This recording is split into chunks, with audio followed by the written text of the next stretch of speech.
The vibrant artwork of Dayton's Cartwright reflects her experiences working and living abroad in places like Madagascar and Namibia.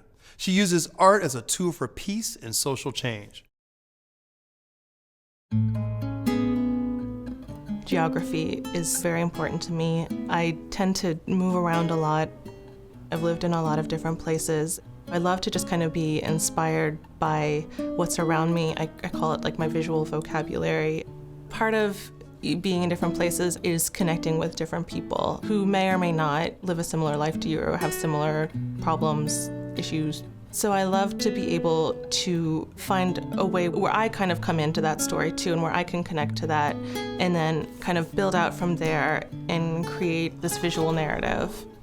I think that when people have that experience, when you can see yourself in somebody else's story, that's kind of when, empathy is born and when connection can be made. The art I make, it tends to be kind of large format, narrative, colorful.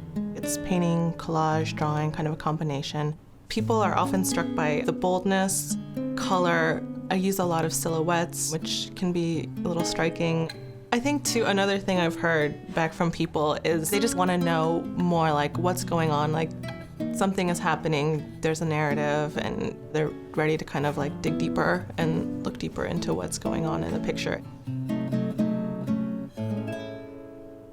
I'll often start with like kind of an image in my head or a moment or an emotion, and I like to sketch it out first in my sketchbooks. From there, kind of build it out. I work on either paper or board for the most part. I'll start laying down a color. I work with latex house paint a lot, so I kind of tend to lay the color down and then go back in a little bit of drawing, paint along the way. I often add collage elements too, so then I'll bring in, different papers, cut stuff out, try it out. Before I glue anything down, it's probably like living on there for like a week or two, just seeing and like moving like an inch. So it's just kind of an additive process. I'm big on like taking time away, coming back. I always like photograph it because I feel like, just with my phone, you can kind of look and see like, just you see it in a different way. I always ask myself, is there anything else that can be put in here? Or is there anything else that doesn't need to be here that I should take out to fully tell the story concisely?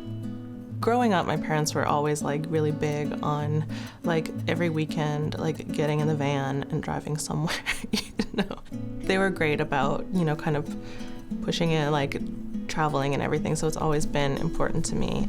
When I graduated from my undergrad, I just kind of had this feeling like I needed to do something else. On a whim almost, I did a couple Google searches and I ended up in Madagascar for a year, working at a kind of an orphanage. And one of the things that they were big on was using traditional arts to help the young moms get back on their feet and become small business owners. I just loved this kind of like new community work thing that opened up for me. And I loved that feeling of discomfort, having to basically kind of start from scratch, build a community, and form those bonds cross-culturally. Just going into a different culture and community and living in that way. And it was amazing. I joined the Peace Corps after that, and so I was in Namibia for a few years, working at a school there. I was like in an extremely rural area. The success rate of graduating from high school was pretty low. At my school, it was something like 60%, and it's a difficult place to be a girl. We started a girls' club, and it started out as a safe space to talk and everything, and it grew, and we expanded from the school. These kids, it was so great. They became like small business owners. We got a grant from the U.S. Embassy. We were able to buy a camera, so they would take people's pictures, and then people would pay and have that photo. And then there's a traditional art of basket making, and it's passed down intergenerationally. So girls were able to connect to their moms and grandmas and learn how to do it. And then those were sold within the country, but also back in the States. I was able to kind of help pay for school fees and books, which was cool. And now I'm still in contact with the girls. I'm blown away by what they do. For example, this one girl, she's currently in Cuba studying to be a doctor. There's a couple, I think, getting their nursing degrees. There's one getting her degree to become a math teacher. When I talk to them, it's super focused on like, I want to go back and make a change in my community. So it's wonderful.